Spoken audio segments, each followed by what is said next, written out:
Assalamualaikum warahmatullahi wabarakatuh. Innal hamdalillah nahmaduhu wa nasta'inuhu wa nastaghfiruh wa na'udzu billahi min shururi anfusina wa sayyiati a'malina. Man yahdihillahu fala mudilla lahu wa man yudlil fala hadiya lahu. Asyhadu an la ilaha illallah wahdahu la syarika lahu wa asyhadu anna Muhammadan 'abduhu wa rasuluh. Ya ayyuhalladzina amanu taqullaha haqqa tuqatih wa antum muslimun. يا أيها الذين آمنوا اتقوا الله وقولوا قولا سديدا أعمالكم ويغفر لكم ذنوبكم ومن يطع الله ورسوله فقد فاز فوزا عظيما أما بعد.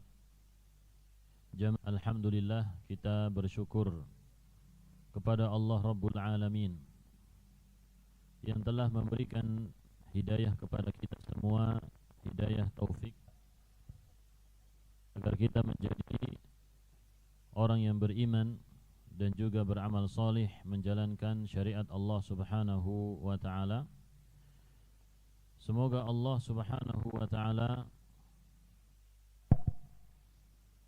senantiasa memberikan istiqomah kepada kita semua agar dalam keadaan diampuni Rabbul Alamin.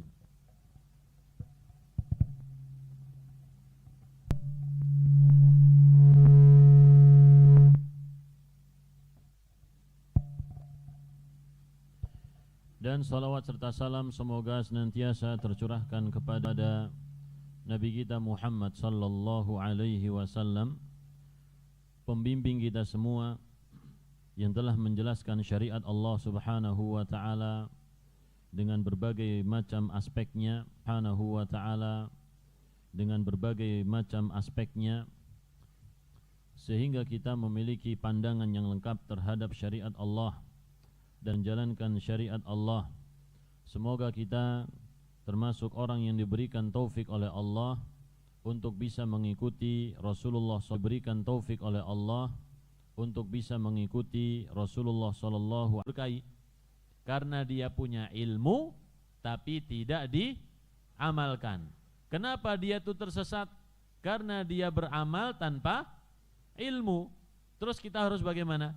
Kita harus berilmu dan mengamalkan. Alhamdulillah ya.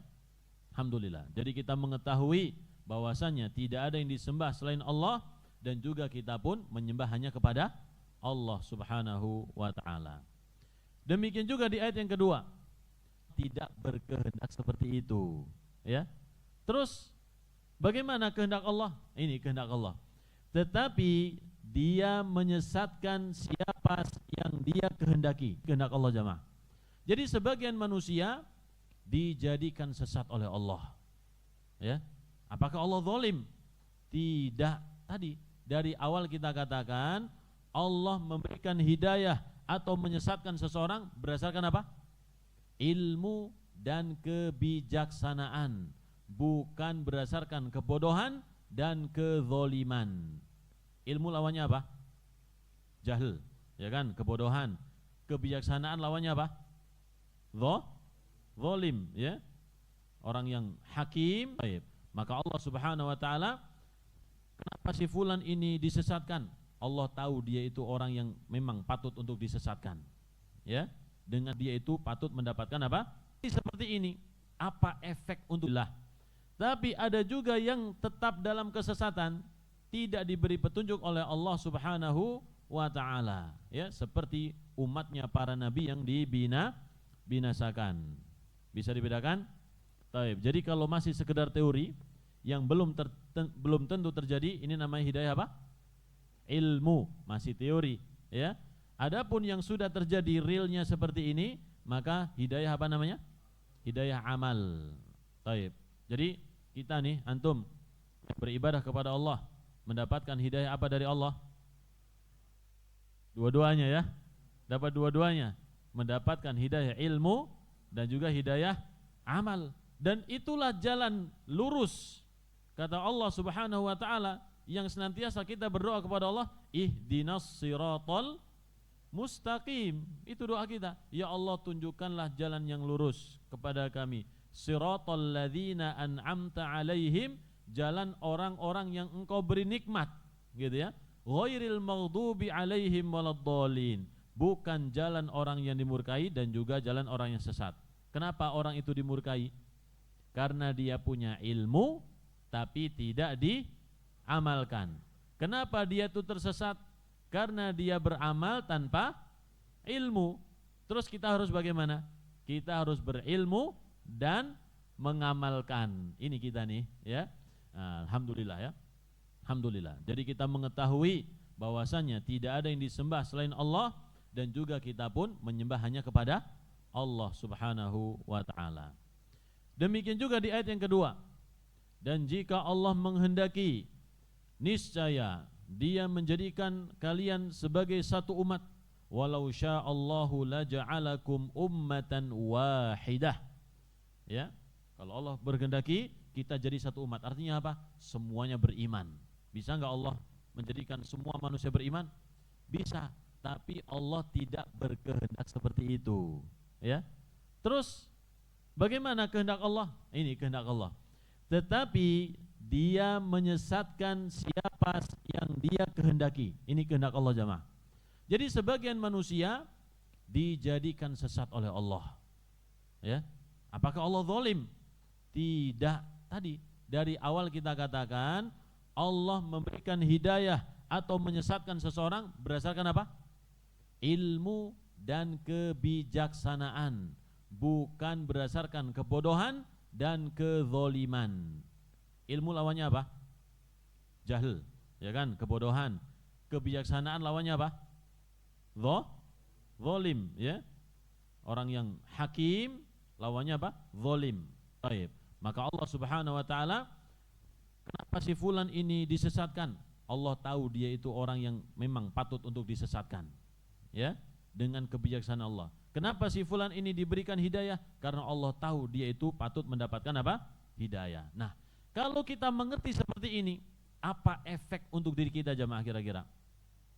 Kalau kita mengetahui bahwasanya Allah berkehendak untuk menyesatkan siapa saja, bahkan kita pun bisa disesatkan oleh Allah, kira-kira apa pengaruhnya dalam jiwa kita, jamaah? Ada pengaruh enggak? Apa kira-kira? Apa kira-kira, jamaah?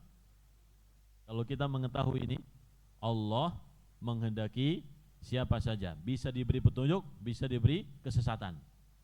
Kira-kira dalam diri kita itu apa? Apa kira-kira? Takut, sahih. Ya. Jadi dalam diri kita ada rasa takut. Takut apa? Takut kalau kita termasuk orang yang disesatkan oleh Allah Subhanahu wa ta'ala. Coba bayangin, orang takut, lalu apa yang dilakukan? Kalau orang takut, dia lakukan apa? Orang takut itu berusaha, ya. Orang takut berusaha menghilangkan ketakutannya. Kenapa dia takut? Gelap, berarti dia akan apa? Cari supaya terang. Dia takut apa? Buaya. Gimana supaya selamat jadi dari buaya, kan gitu ya. Maka kita takut dari apa? Kesesatan, jamaah. Kita takut dari kesesatan. Lalu apa yang kita lakukan? Jauhi sebab-sebab kesesatan dan ambil sebab-sebab apa? Hidayah. Itu juga yang kita lakukan untuk anak-anak kita, jamaah. Ya. Kalau kita takut anak-anak kita itu tersesat, maka kita jauhkan anak-anak kita dari sebab kesesatan. Kalau kita ingin anak-anak kita menjadi orang yang mendapatkan hidayah, maka kita carikan, gali buat mereka sebab-sebab apa? Hidayah, ya. Contoh sebab dalam Al-Qur'an, dalam surat Maryam, ya, dalam surat Maryam. Fa khalafa min ba'dihim khalfun adha'us salata wattaba'us syahawat fasawfa yalqawna ghayya. Lalu muncul generasi setelah generasi para nabi, yaitu generasi yang suka memperturutkan hawa nafsu dan suka menyia-nyiakan salat, maka mereka akan menemui kesesatan. Nah, di sini kita mengetahui sebab kesesatan itu apa? Yang pertama, memperturutkan hawa nafsu. Ya, ini pertama, jamaah. Jadi apa saja yang diinginkan oleh anak dipenuhi oleh orang tua tanpa memedulikan ini baik atau tidak. Maka kalau seorang anak dimanja, dibikin model seperti itu, nah ini salah satu sebab apa? Tersesat jemaah. Yang kedua, menyepelekan ibadah. Yang paling utama ibadah apa? Sholat. Kalau anak kita dibiarkan gak sholat, gak diatur gitu ya, gak diatur, ini sebab apa? Kesesatan jemaah.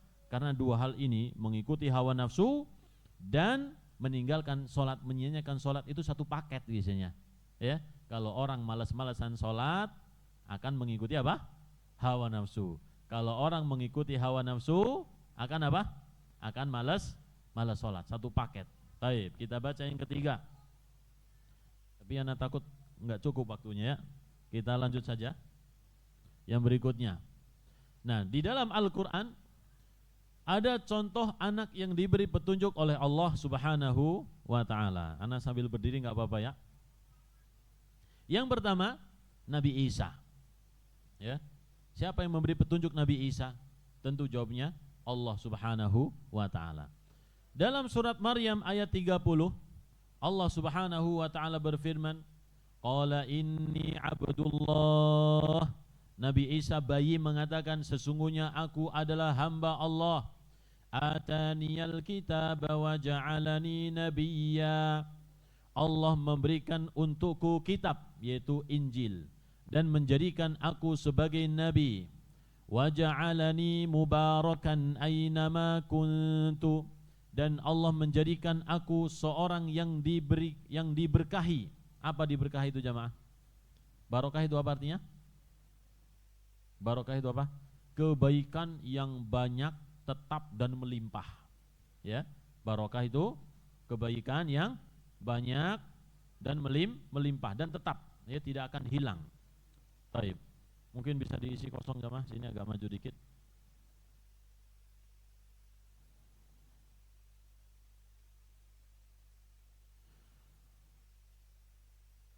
Jadi Nabi Isa adalah orang yang diberkahi oleh Allah Subhanahu wa ta'ala, ya.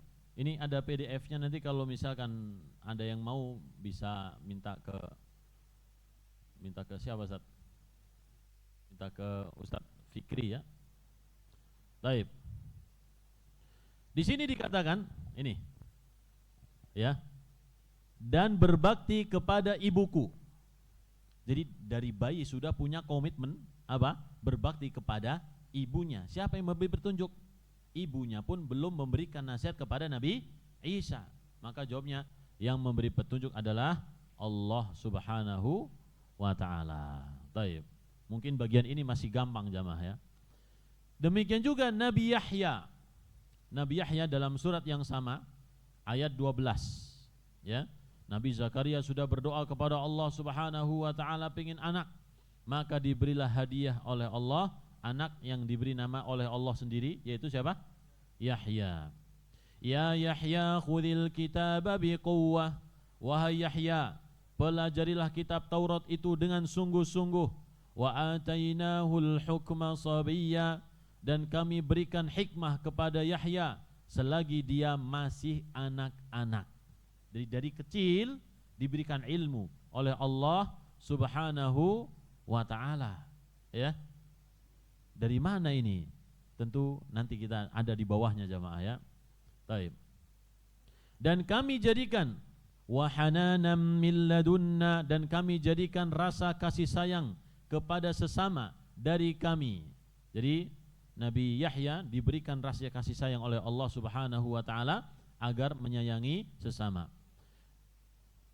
Dan bersih dari dosa ya. Dan dia pun seorang yang bertakwa dan sangat berbakti kepada kedua orang tuanya. Wa kana taqiyya, dan dia adalah orang yang bertakwa. Wa barram biwalidayhi. Kalau tadi berbakti kepada siapa? Ibu, karena memang Nabi Isa enggak punya bapak, ya kan? Punya bapak enggak? Enggak ada. Kalau ayat ini wa barram biwalidayhi, ayah dan ibu, kedua orang tua, karena memang Nabi Yahya punya bapak dan ibu. Siapa bapaknya tadi? Zakaria. Naam. Jadi Allah memberikan petunjuk kepada Nabi Yahya untuk menjadi anak yang bertakwa dan berbakti kepada kedua orang tuanya. dan juga beliau bukan orang yang sombong dan juga bukan orang yang durhaka. Taib. Ini Nabi Yahya. Berikutnya yaitu Nabi Ismail. Kita mengenal Nabi Ismail, yaitu putra dari Nabi Ibrahim, tinggal bersama siapa? Dari bayi tinggal bersama ibunya. Ya, belum bisa bicara, sudah tinggal bersama ibunya saja. Nabi Ibrahim meninggalkannya ke Palestina. Kemudian menjenguk berapa kali, ya. Dan tinggalnya Nabi Ismail bersama kaum Jurhum, ya, bangsa Jurhum yang datang dari Yaman. Makanya bahasa beliau adalah bahasa Yaman, jemaah. Oleh karena itu sebagian ada pembahasan tentang Nabi Muhammad itu Nabi Muhammad al-Yamani, benar atau tidak? Ya. Beliau itu Makki atau al-Yamani? Ya. Maka boleh disebut dengan apa? Al-Yamani, karena memang Makkah juga hasil keturunan dari apa? Orang Yaman, dan juga sederetan di pinggir laut itu, sederetan Jeddah dan lain sebagainya, itu juga dulu disebut dengan Tihamah namanya. Sampai Yaman, sampai Arab itu Tihamah. Jadi tidak masalah disebut al-Yamani. Nabi Muhammad an-Nabiyyu al-Yamani. Taib. Nabi Ismail. Ini ayatnya. Maka ketika anak itu sudah sampai pada umur sanggup berusaha bersama bapaknya, jadi umur mungkin sekitar 13, 14 tahun, diajak bekerja bersama bapaknya, ya. Maka Nabi Ibrahim menemui anaknya tersebut dari Palestina datang ke Mekah dan menyampaikan, wahai anakku, sesungguhnya aku bermimpi, ya bunayya, inni ara fil manami anni azbahuk, aku melihat dalam mimpiku aku menyembelihmu. Fanzur madza tara, coba perhatikan bagaimana menurutmu wahai anakku. Maka Nabi Ismail hanya menjawab, ya abati fa'al ma tu'mar, wahai ayahku, lakukan saja apa yang diperintahkan kepadamu. Siapa yang merintahkan? Allah. Coba kita lihat bagaimana luar biasa jawaban seorang anak yang baru tumbuh besar, jamaah. Bukan orang yang dewasa seperti kita, tapi baru tumbuh besar, ya. Begitu sabar ketika ayahnya mengatakan, Allah memerintahkan aku untuk menyembelihmu. Wahai ayahku, lakukan saja apa yang diperintahkan oleh Allah. Menunjukkan apa, jemaah? Ketakwaan dan ketaatan beliau kepada Allah Subhanahu wa taala. Satajiduni insyaallahu minas sabirin. Insyaallah engkau akan mendapatiku termasuk orang yang sabar. Ya. Sekali lagi, ini yang memberi petunjuk adalah siapa? Allah Subhanahu wa taala. Bahkan beliau akan dikorbankan pun tunduk kepada perintah Allah. Dan juga Nabi kita Muhammad sallallahu alaihi wasallam, ya. Nabi kita Muhammad hidup di tengah-tengah orang musyrikin, menyembah berhala. Ya, nenek moyangnya nyembah berhala. Tapi Allah Subhanahu wa taala mentakdirkan Nabi Muhammad tidak pernah sujud kepada berhala sekalipun. Bahkan ketika melihat fenomena orang-orang itu melakukan kerusakan, melakukan zina, minum khamr, membunuh, saling membunuh, suku yang kuat melawan suku yang menjajah suku yang lemah, ya. Kemudian juga banyak berhala di sekitar Ka'bah, maka beliau melakukan apa? Tahannus, beribadah kepada Allah menyendiri di mana? Di Gua Hira. Hingga akhirnya Allah memberikan petunjuk. Allah mengatakan apa? Wa wajaka, dan surat Ad-Duha, jemaah. Hafal ya? Apa ayatnya? Wa wajadaka dhallan fahada, dan Allah mendapatimu sebagai orang yang bingung. Dhallan itu apa? Orang yang tidak punya ilmu.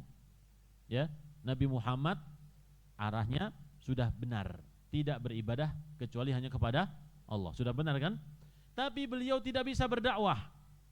Kenapa? Karena tidak punya sandaran, tidak punya dasar yang kuat, ya. Maka beliau butuh itu. Sampai Allah Subhanahu wa taala menurunkan Al-Qur'an, bahwasanya yang beliau lakukan sudah benar, yang dilakukan oleh orang-orang musyrikin adalah batil, baru beliau bisa berdakwah, mengingkari dan menyebut Tuhan-Tuhan mereka itu, berhala-berhala mereka itu adalah berhala yang tidak bisa bicara, tidak bisa melihat, tidak bisa mendengar, banyak kekurangan, tidak bisa memberi manfaat ataupun madarat. Siapa yang memberi petunjuk? Allah Subhanahu wa taala. Ini semua ini melalui wahyu jamaah ya. Nabi Muhammad mendapatkan melalui wahyu. Tapi ini tidak disebutkan apakah wahyu oleh Allah, tapi ini ilham dari Allah, ya. Nabi Yahya, ya, Nabi Yahya, ini berita kepada Nabi Zakaria, dan ini firman Allah Subhanahu wa taala kepada Nabi Yahya untuk menjadi anak yang berbakti. Nah, ini juga wahyu dari Allah. Jadi yang luar biasa ini bagian ini jamaah. Ini tadi sebelum Nabi Shallallahu alaihi wasallam menjadi seorang apa? Utusan Allah. Nah, ini yang kelima ini. Tentu banyak sekali, ya. Nah, yang kelima. Kita tahu Nabi Yusuf. Nabi Yusuf, ya, hidupnya itu penuh dengan apa? Dengan ujian. Beliau adalah anak yang luar biasa, ya. Cerdasnya luar biasa, baiknya luar biasa, gantengnya juga luar biasa. Tetapi nasibnya di dunia tidak seindah, ya, wajahnya jemaah, ya. Penuh ujian.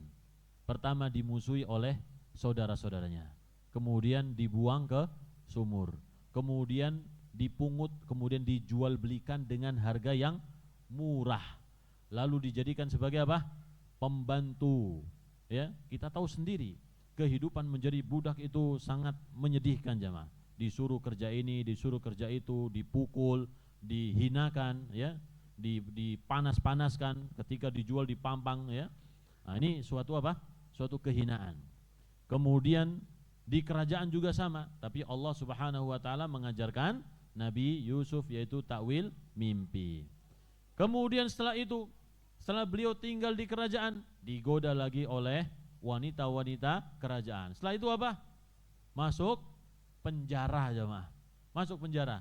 Baru setelah di penjara Allah Subhanahu wa taala memberikan solusi untuk takwil mimpi yang pertama kali dilihat oleh Nabi Yusuf. Inni ra'aitu ahada asyara kaukaba wasyamsa wal qamara ra'aituhum li sajidin. Aku melihat 11 bintang dan 2 matahari. Aku melihat mereka bersujud kepadaku. Ya. Jadi 11 ini 11 saudaranya nanti. Nah, ketika Nabi Yusuf sudah diangkat sebagai pejabat negara, yaitu berbendara negara, barulah Allah Subhanahu wa taala, ya, memberikan takwil mimpi tersebut, yaitu saudara-saudara Nabi Yusuf yang ada di mana jemaah? Yang ada di Palestina pergi ke mana? Nabi Yusuf ketika itu di mana? Di Mesir. Datang ke Mesir untuk mencari makan, ya. Tapi kemudian nanti antum bisa baca di surat Yusuf, ya. Akhirnya mereka semua datang ke Mesir dan hidup di Mesir. Itu adalah awal perjalanan Bani Israel hidup di Mesir, ya, yang nantinya pertama hidup dalam kebaikan, tapi kemudian diuji oleh Allah Subhanahu wa taala dengan berbagai macam ujian, bertahun-tahun dijadikan budak oleh kerajaan apa? Mesir karena kedengkian. Taib. Jadi Nabi Yusuf ini dikatakan apa? Dan sungguh walaqad hammat bih, perempuan itu, istrinya pembesar Mesir, sungguh berminat untuk melakukan zina dengan Nabi Yusuf. Udah enggak tahan lagi. Meskipun perempuan ini juga baik jemaah. Karena coba bertahun-tahun bersama orang yang gantengnya setengah dari kegantengan alam semesta ini, ya. Taib. Bertahun-tahun sudah menahan. Ini sudah enggak tahan lagi jemaah. Ya, sudah enggak tahan lagi. Walaqad hammat bih wa hamma biha. Nabi Yusuf juga ingin melakukannya. Laula arra'a burhan rabbih. Sekiranya dia tidak melihat tanda dari Tuhannya. Kalau tidak diberi ilmu oleh Allah, kalau tidak diberi hidayah oleh Allah, niscaya Nabi Yusuf itu melakukan hal tersebut. Ya, kita tahu istri raja, istri pembesar itu. Istri pembesar ini bukan wanita yang biasa. Bapak. Sini, Pak. Baik.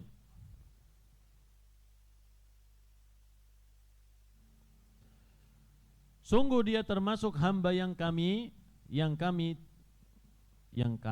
hamba kami yang terpilih. Nah, termasuk hamba kami yang terpilih. Jadi ini adalah contoh dari anak-anak yang diberi petunjuk oleh Allah Subhanahu wa ta'ala. Meskipun mereka hidup di lingkungan yang dipenuhi dengan kesyirikan, kemaksiatan, kerusakan, tapi ketika Allah memberikan petunjuk kepada mereka, kerusakan itu tidak mempengaruhi apapun.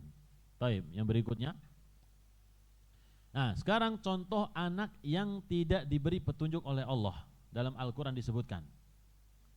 Di dalam surat Al-Ahqaf ayat 17, Allah Subhanahu wa ta'ala berfirman, dan orang yang berkata kepada kedua orang tuanya, walladzi qala liwalidayhi uffil lakuma, dia bilang apa? Untuk kalian berdua, ya, uffil lakuma ata'idanini an ukhraja wa qad khalatil qurunu min qabli. Dia bilang kepada orang tuanya, kenapa kalian itu mengancamku, memberitahuku bahwasanya aku akan dibangkitkan oleh Allah dari kubur, padahal udah lewat generasi kakek terus dan seterusnya, mereka tidak ada yang dibangkitkan oleh Allah, ya. Kenapa kalian bilang kita akan dibangkitkan oleh Allah? Berarti ini orang tidak yakin terhadap apa? Hari kiamat, ya, tidak beriman kepada hari kiamat. Bisa difahami jamaah ayat ini? Saya ulang ya. Jadi ata'idan ini, apakah kamu berdua, wahai bapak dan ibu, memperingatkan kepadaku bahwa aku akan dibangkitkan dari kubur, ya?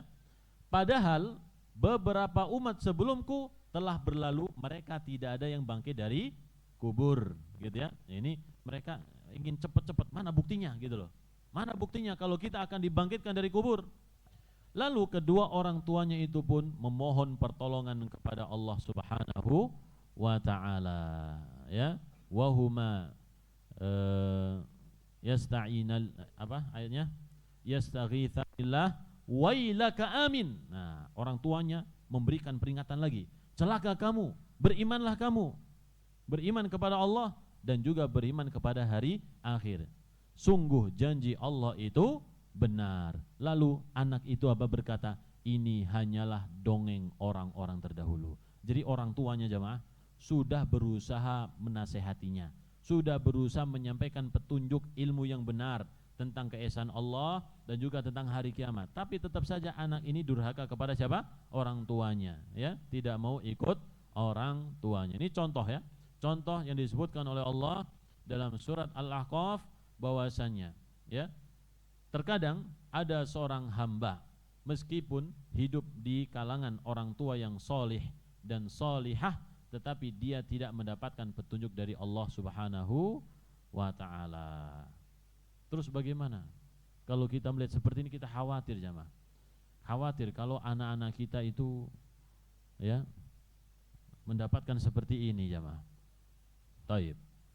Jadi seandainya, ya, kita ini orang tua memiliki anak, maka tadi sudah kita sebutkan, kita mencari jalan hidayah untuk mereka dan kita hindarkan jalan kesesatan dari mereka. Dan juga ketika anak kita terlihat melenceng dari jalan yang lurus, maka jangan cepat-cepat putus asa. Tetaplah berusaha, ya, sampai titik darah terakhir kita yang hendak meninggal atau anak kita yang hendak meninggal, ya. Nabi Ya'qub ketika hendak meninggal, idh hadara Ya'qubal maut qala li banihi ma ta'buduna min ba'di. Beliau memberi nasihat kepada anaknya, kalian kalau aku mati, kamu nyembah siapa?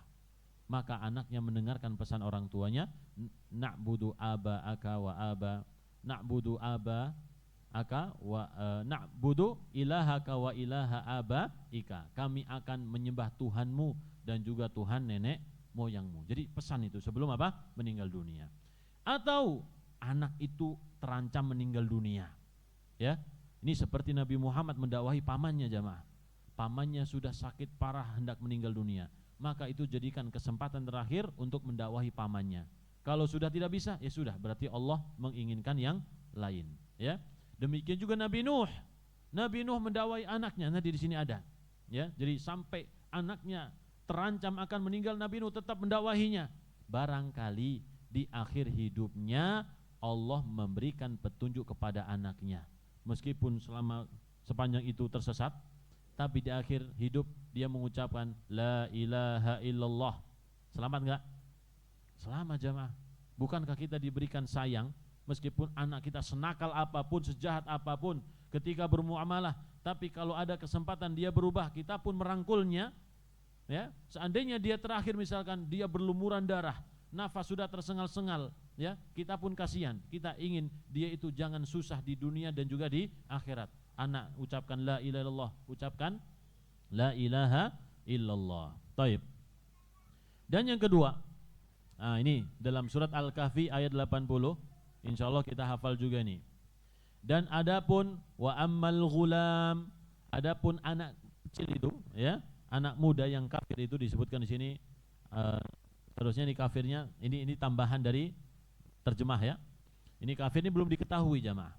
Ini anak kecil, masih kecil, belum kelihatan kafir atau mukminnya. Taib. Anak kecil itu keduanya dia memiliki kedua orang tua yang mukmin. Fakana abawahu mu'minaini.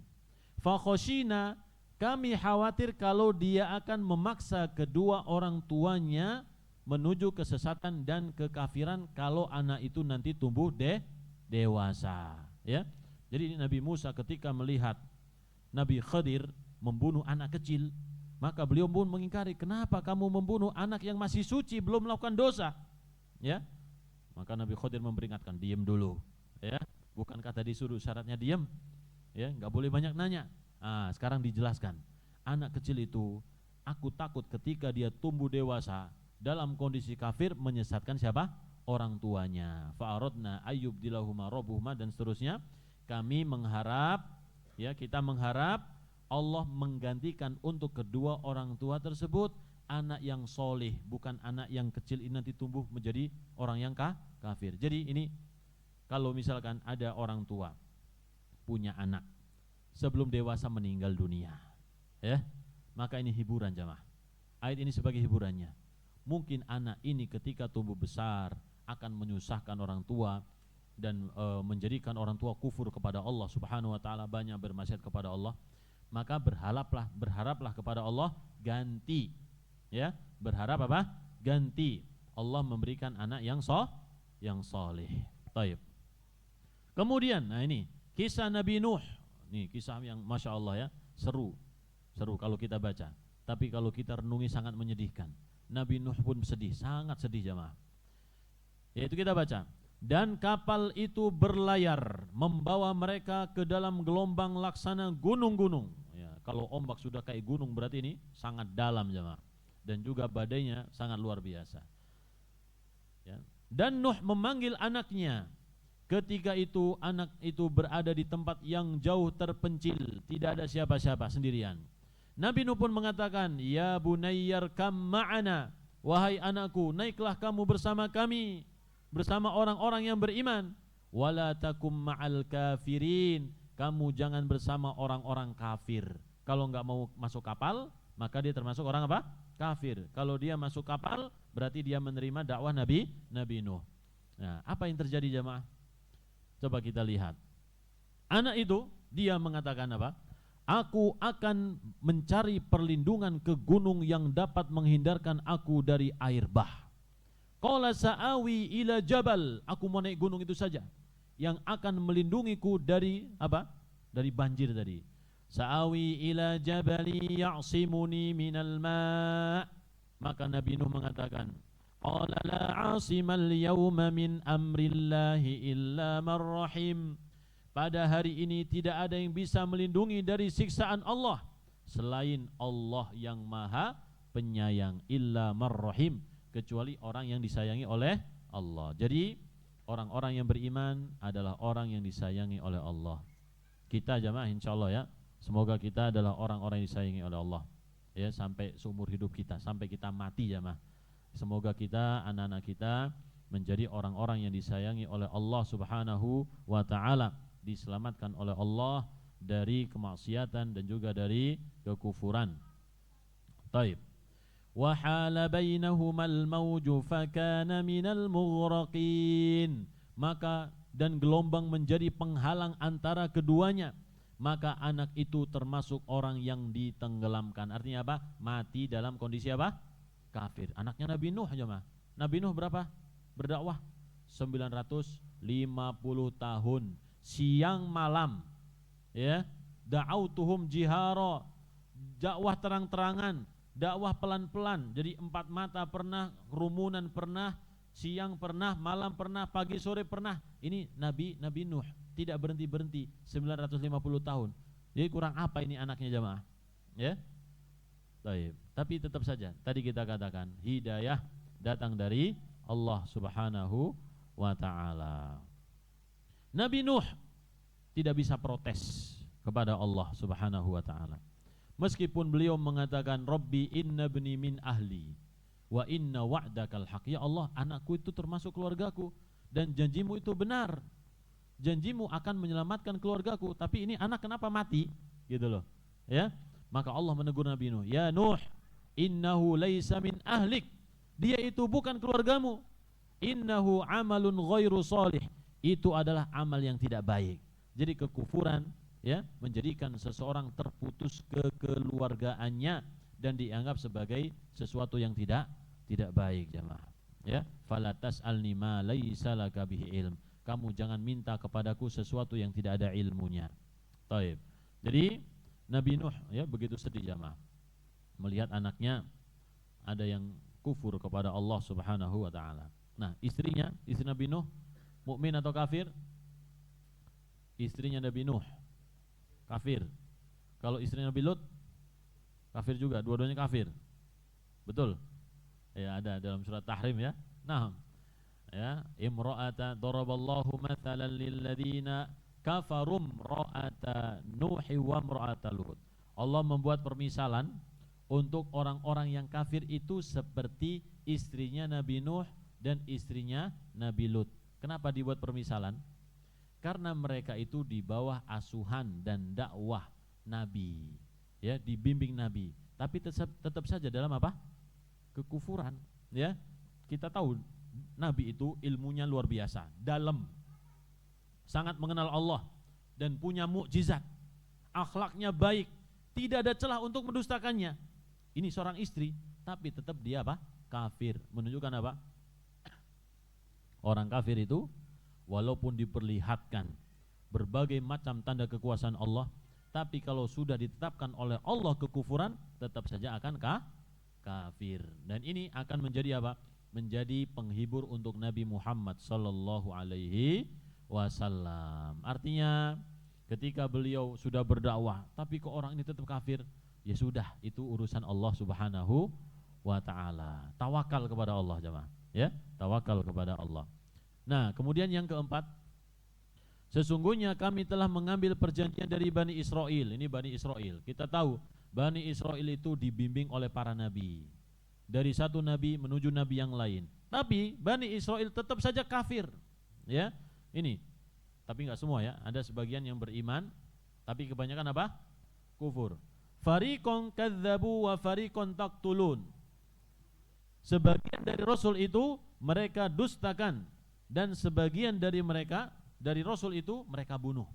Jadi ada Rasul yang didustakan, tidak mau beriman, dan juga ada Rasul yang dibunuh. Nabi Isa diapain kira-kira sama orang Yahudi? Dikejar mau dibunuh.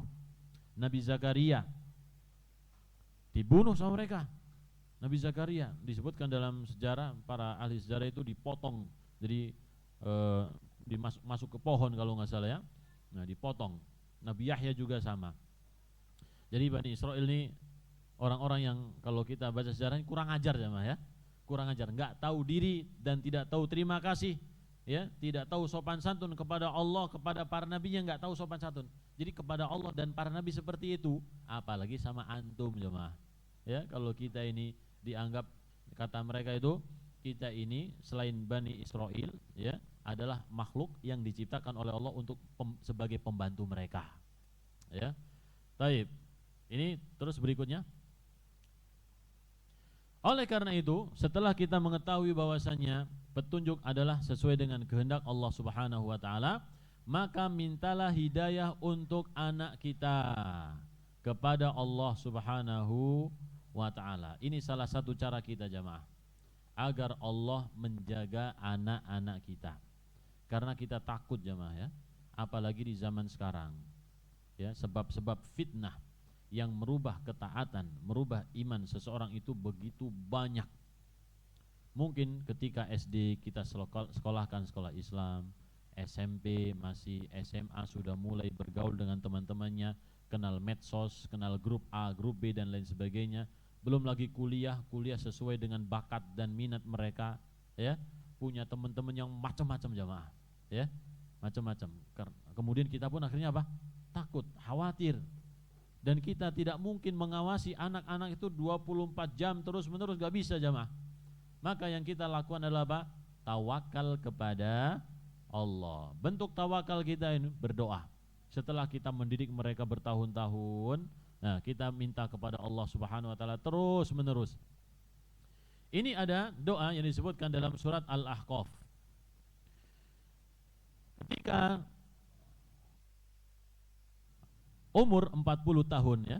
Jadi anak itu telah dewasa dan umurnya mencapai 40 tahun, dia berdoa. Kita umurnya berapa nih? Kayaknya 40 tahunan kita ini. Nah, betul ya? Hampir atau sudah lebih dikit lah ya, atau pas 40 tahun. Ini doanya jamaah. Ya. Rabbi auzi'ni an ashkura ni'mataka allati an'amta 'alayya wa 'ala walidayya wa an a'mala salihan tardahu wa aslih li fi dhurriyyati inni tubtu ilaika wa inni minal muslimin. Wahai Tuhanku, berilah aku petunjuk. Nah, minta petunjuk jamaah, agar aku bisa mensyukuri nikmat-Mu yang telah Engkau limpahkan kepadaku dan kepada kedua orang tuaku. Ini kalau kedua orang tuanya mukmin ya. Dan agar aku dapat berbuat kebajikan yang Engkau ridhoi, dan berilah aku kebaikan yang akan mengalir sampai kepada anak cucuku. Wa aslih li fi dzurriyyati, perbaikilah untukku pada anak keturunanku. Jadi berdoa supaya punya anak keturunan yang soleh dan solihah, yang berbakti kepada Allah, menjalankan syariat Allah Subhanahu wa ta'ala. Ya, kita misalkan kita nih ditakdirkan oleh Allah hidup kaya raya jamaah, misalkan. Kemudian kita punya anak cucu, mendapatkan peninggalan harta warisan. Kalau mereka bukan anak-anak yang soleh dan solihah, apa yang terjadi? Apa yang terjadi? Mereka akan rebutan harta warisan, memutuskan silaturrahim, bahkan ada yang saling apa? Bermusuhan, bunuh-membunuh, ya. Oleh karena itu penting kita berdoa supaya anak kita menjadi anak yang soleh. Wa aslih li fi dzurriyyati, perbaikilah anak keturunanku untukku. Karena baiknya anak cucu, manfaatnya kembali siapa? Kepada kita sendiri. Anak kita soleh, berdoa kepada Allah, ya Allah ampunilah orang tuaku, rahmatilah mereka, manfaatnya kembali kepada kita. Dan juga di sini doa orang-orang yang berkata, yaitu doa ibadur rahman wa ibadur rahman ya. Walladzina yaquluna rabbana hab lana min azwajina wa dzurriyyatina qurrata a'yun. Wahai Tuhan kami, anugerahkanlah kepada kami pasangan kami dan keturunan kami sebagai qurrata a'yun, penyenang hati kami, penyejuk mata kami. Kalau kita melihat mereka, kita senang jamaah. Enggak sedih, tapi apa?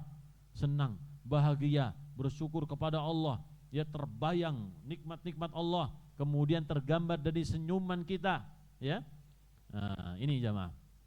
Doa, insyaallah kita hafal ya. Hafal semua kan? Rabbana hablana min azwajina wa dzurriyyatina qurrata ayun. Nah, ini kemudian waj'alna lil muttaqina imama, jadikanlah kami sebagai pemimpin untuk orang-orang yang bertakwa. Ini doa buat siapa kira-kira?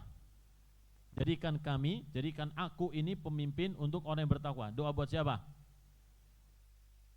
Buat diri sendiri atau orang lain? Nah, diri sendiri dan orang lain. Kenapa? Ini bertakwa nih. Al-muttaqin, jadi rakyatnya, bawahannya itu bertakwa. Dan dia sebagai pemimpinnya, pemimpin itu apa? Pemimpin itu qudwah, sayyid.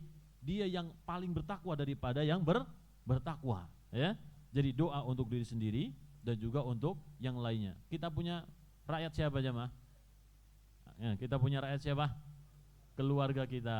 Jadi doa ini mendoakan untuk keluarga kita, istri kita, anak-anak kita, supaya mereka menjadi orang yang bertakwa. Dan antum yang paling bertakwa, bisa dicontoh gitu ya. Nah, jangan kebalik jemaah ya. Jangan kebalik, kita cuma nuntut anak, ayo ngaji, ayo belajar, tapi kita melempem, jangan ya. Baik, kalau masih melempem berarti kita harus introspeksi diri, harus memperbaiki diri. Kita lanjutkan. Nah, kemudian di sini ada doa Nabi Ibrahim. Nabi Ibrahim pernah berdoa kepada Allah, Rabbana waj'alna muslimaini laka wa min dzurriyyatina ummatan muslimatan lak. Wahai Tuhan kami, jadikanlah kami orang yang berserah diri kepadamu dan juga anak cucu kami sebagai umat yang berserah diri kepadamu. Ya, Nabi Ibrahim berdoa untuk dirinya dan juga Nabi Ismail. Plus berdoa kepada anak cucunya supaya menjadi orang-orang yang apa? Berserah diri, muslim. Berserah diri itu apa? Muslim. Berserah diri kepada Allah Subhanahu wa taala. Nah, kemudian juga ini Nabi Ibrahim sebelum punya anak. Doanya ini, Rabbi habli minas solihin. Ya Allah, anugerahkanlah kepadaku seorang anak yang solih, termasuk orang-orang yang solih. Minta kepada Allah, ya.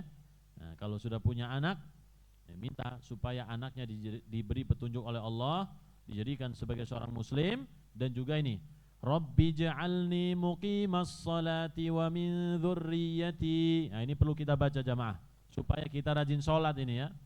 Dan juga anak-anak kita supaya rajin sholat. Jangan sampai mereka meninggalkan sholat. Rabbi ja'alni, ya Allah jadikanlah aku muqimas salah, orang yang mendirikan sholat, wa min dzurriyyati, dan juga anak cucuku mendirikan sholat, orang yang tetap melaksanakan sholat, ya. Rabbana wa taqabbal du'a, ya Allah perkenankanlah doaku ya Allah. Baik, kemudian ini doa Nabi Ibrahim, kita baca cepat saja, tinggal sedikit waktunya.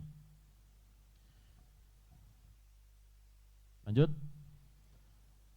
Doa Nabi Zakaria dan istri Imran, ya. Jadi Zakaria, kalau nggak salah, Imran punya saudarinya ini istrinya siapa? Zakaria, ya. Kemudian Imran punya anak, Afan.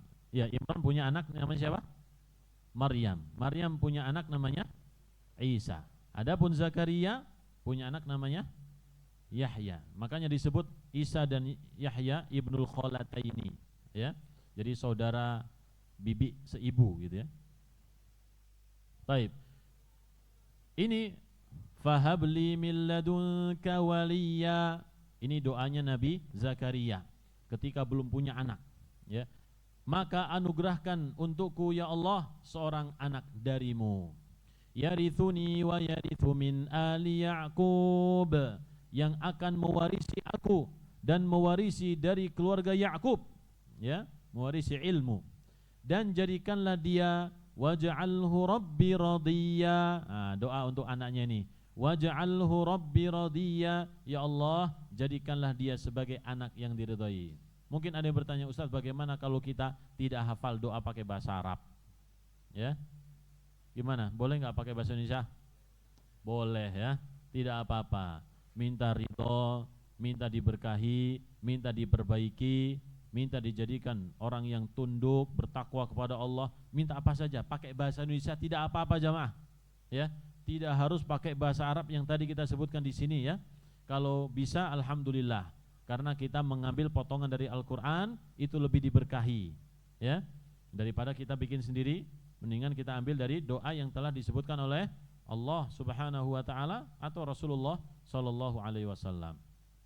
Di sini doanya istri Imran, ya, ketika hamil, kemudian melahirkan.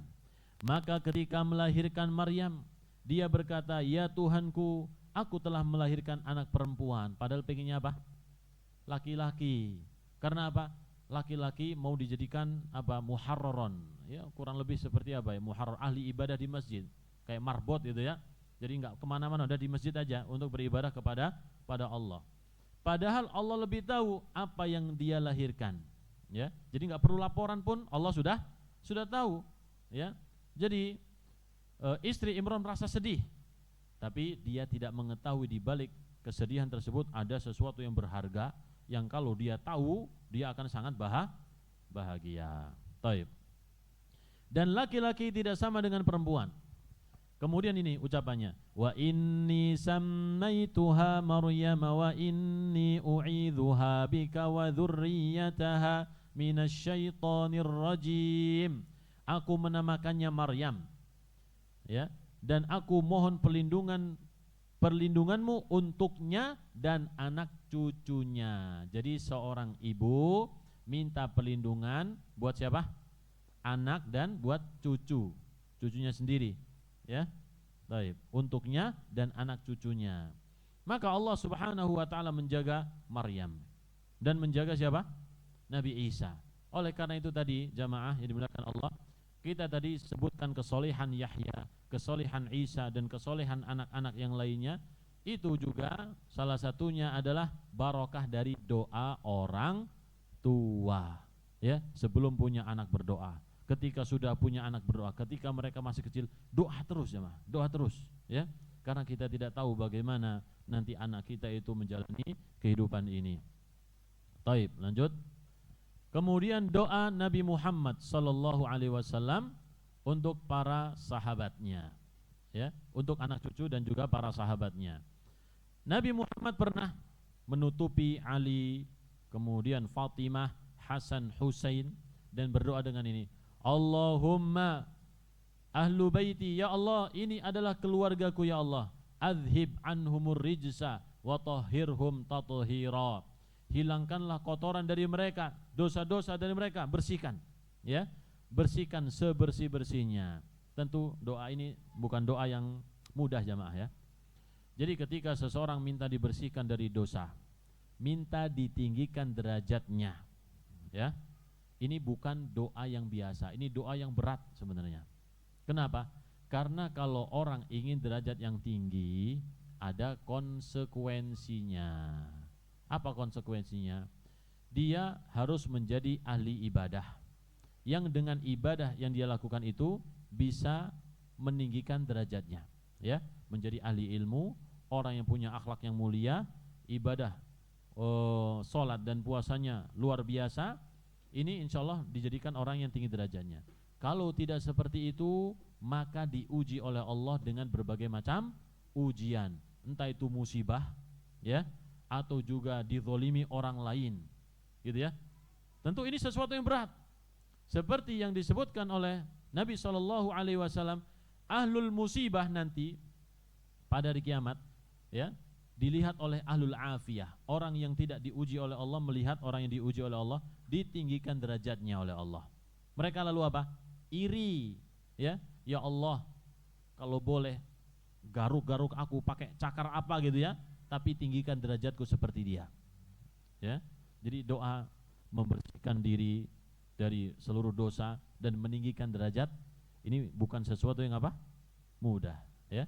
Ada konsekuensinya, tapi memang hasilnya di akhirat luar biasa. Oleh karena itu kita berusaha meninggikan derajat kita di surga dengan cara apa? Dengan cara diuji oleh Allah atau dengan cara apa jemaah? Hah? Kita mau diuji, didolimi, ada orang yang mendolimi kita, atau kita memperbanyak amal-amal soleh, memperbaiki akhlak, memperbanyak ilmu, dan juga memperbaiki ibadah kita kepada Allah, ya.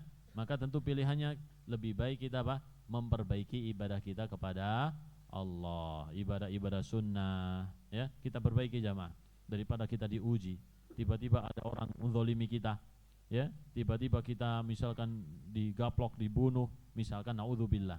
Dan ini kondisi Ali bin Abi Thalib, kondisi Fatimah, Hasan, Husain, ya.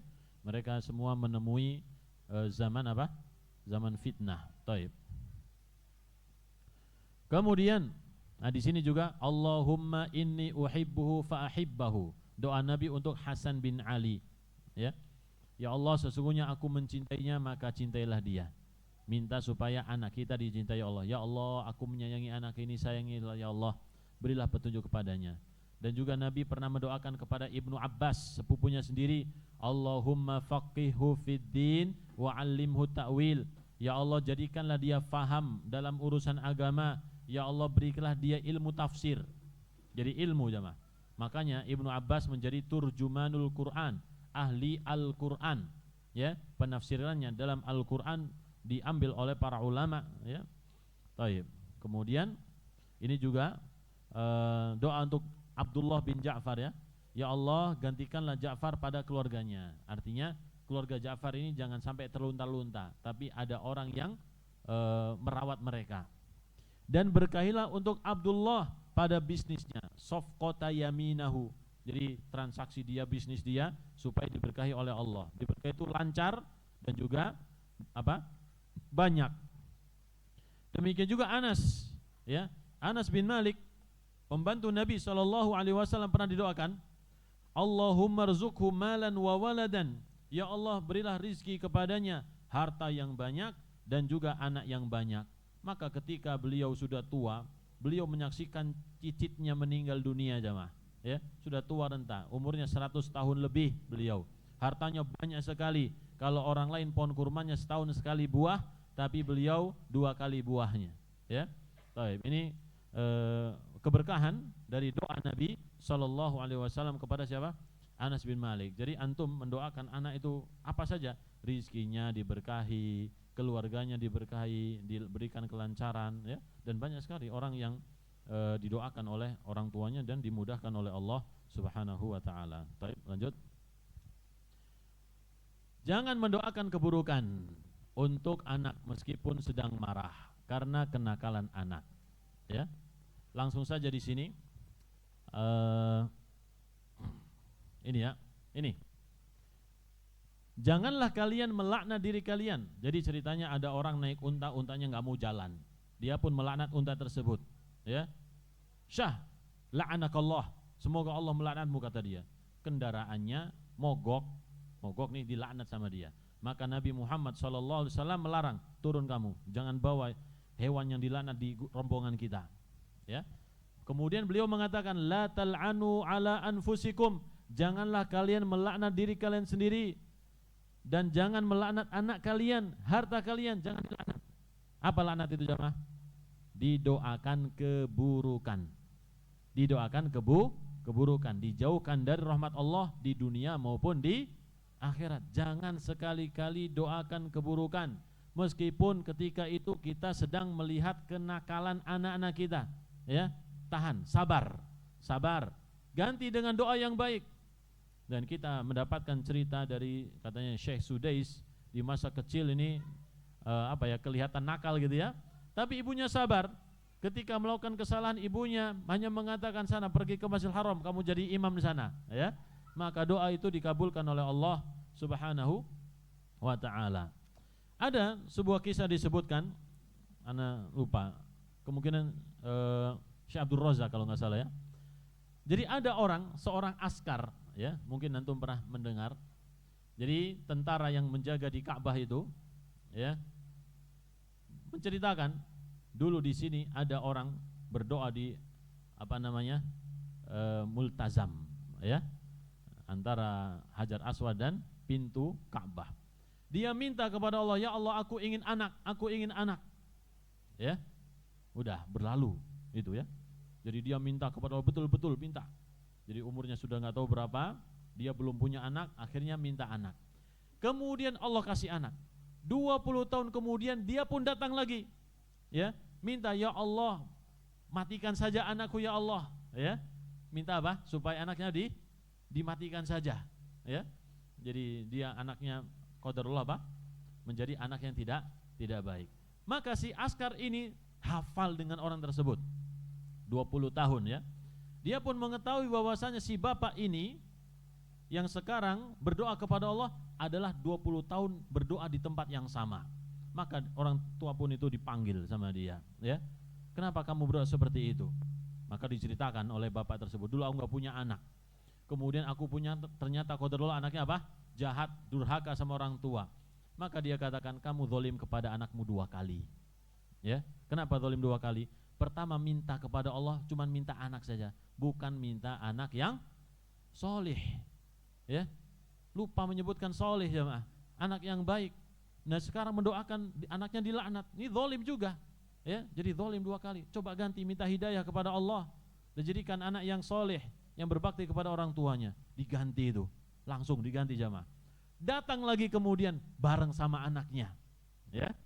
Bareng sama anaknya melakukan ibadah di depan Ka'bah, berdoa kepada Allah Subhanahu wa taala. Ya, itu jamaah ya. Jadi kita harus bersemangat, jaga lisan. Jangan sampai kita mendoakan keburukan. La tad'u ala auladikum. Jangan mendoakan keburukan untuk anak kita. Ya, ini poin sangat penting. Nabi sallallahu ini tadi kita sebutin. Jangan sampai doa buruk kalian itu bertepatan dengan waktu yang dikabulkan oleh Allah sehingga Allah mengabulkannya untuk kalian. Jangan sampai jamaah, ya. Jadi ada waktu-waktu yang mustajab, kondisi-kondisi mustajab. Kita berdoa tanpa kita sadari ternyata keburukan dikabulkan oleh Allah. Siapa yang menyesal nanti? Kita sendiri. Ada diceritakan seorang anak, ya, nakal, anak kecil kan? Anak kecil doakan, semoga kamu mati tertimpa tembok, sama kata bapaknya atau emaknya ya. Kemudian dia tidak menyadari hal tersebut, dikabulkan atau tidak. Ketika anaknya sudah besar, berapa tahun kemudian, kalau nggak salah 25 atau 15 tahun, anaknya ini sudah besar, menjadi anak yang berbakti ya kan. Pergi ke belakang rumah, ya, nggak tahu melakukan apa. Anak ini ada tembok miring, kejatuhan tembok, mati dia. Ya, jadi doa yang dulu dia ucapkan, ya, terlihat ketika sudah apa? Bertahun-tahun. Ya, naudzubillah. Oleh karena itu hati-hati. Mungkin sekarang belum terlihat jamaah, tapi nanti terlihat. Ustaz, bagaimana kalau kita sudah terlanjur berdoa? Doa ralat ya, ralat, ya Allah jangan kabulkan doa itu. Doa burukku kepada anakku, jadikan itu adalah kebaikan, sumber kebaikan untuknya, pahala untuknya, ya. Dan doakan kebaikan terus jamaah. Ini 3 doa mustajab tidak dilakukan, yaitu doa orang tua. Nah, dalam riwayat Ibnu Majah, li waladihi, artinya kebaikan, doa kebaikan untuk anak. Doa orang tua yang isinya apa? Kebaikan untuk anak. Adapun riwayat At-Tirmidzi, ala, kalau ala biasanya apa? Keburukan. Doa orang tua yang isinya keburukan buat anak. Kalau di riwayat Abu Dawud nggak ada li, nggak ada ala, ya. Doa orang tua saja. Oleh karena itu kita harus hati-hati nih. Doa orang tua, doa yang mustajab, ya, doa terus kebaikan untuk anak kita. Kemudian di sini, ya, insya Allah ini sudah cukup jamaah ya. Ini sudah jam 5:30 pas. Cukup insya Allah. Ini bagian yang terakhir, yang paling bawah, coba. Ketentuan Allah bagi keturunan Nabi Ibrahim. Jadi Allah Subhanahu wa taala menunjukkan takdirnya, ya, bagi anak cucu Nabi Ibrahim. Wa barakna alaihi wa ala Ishaq, dan kami limpahkan keberkahan kepada Nabi Ibrahim dan juga kepada Ishaq. Wa min dzurriyyatihima, dan dari keturunan keduanya. Ini alaihi ini apakah Nabi Ibrahim ataukah Nabi Ismail ya? Karena kalau Ismail dan Ishak dua-duanya siapa? Anaknya Nabi Ibrahim ya. Tidak masalah kita sebut Nabi Ismail. Dan dari keturunan keduanya muhsinun wa zalimun li nafsihi mubin. Dari keturunan keduanya ada yang berbuat baik dan ada pula yang terang-terangan berbuat zalim kepada dirinya sendiri. Entah itu kufur kepada Allah atau suka bermaksiat kepada Allah Subhanahu wa taala. Coba ini kalau Nabi Ibrahim seperti ini jamaah, maka kita juga ada kemungkinan seperti itu. Oleh karena itu, seandainya ada dari anak cucu kita yang qadarullah, ya, disetel oleh Allah berbeda, maka kita bersabar jamaah ya. minta istiqomah supaya kita ini diselamatkan oleh Allah Subhanahu wa taala. Taib, wallahu a'lam bissawab. Mungkin ini sedikit pemaparan berkaitan dengan apa tadi judulnya? Hidayah anak di tangan Allah Subhanahu wa taala.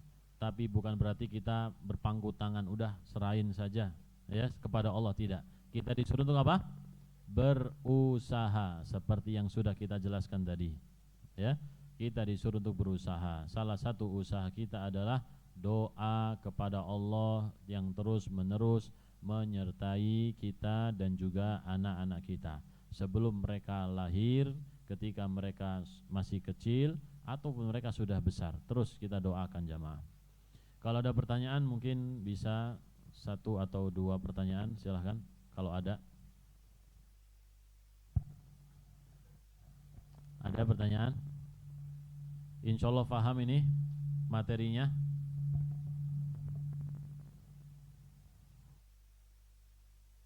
Kalau tidak ada berarti kita tutup ya. Alhamdulillahirabbil alamin.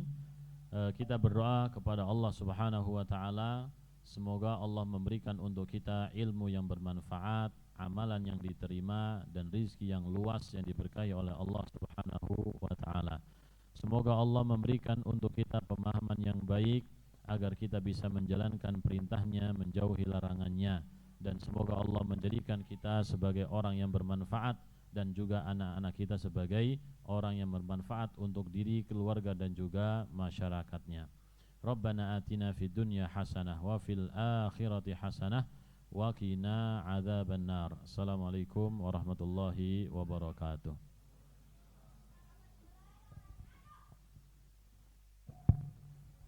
Bismillah. Diinformasikan kepada para jamaah bahwasanya kami Qiyamul Lail Quranic School sudah membuka PPDB atau penerimaan peserta didik baru untuk tahun ajaran 2026-2027.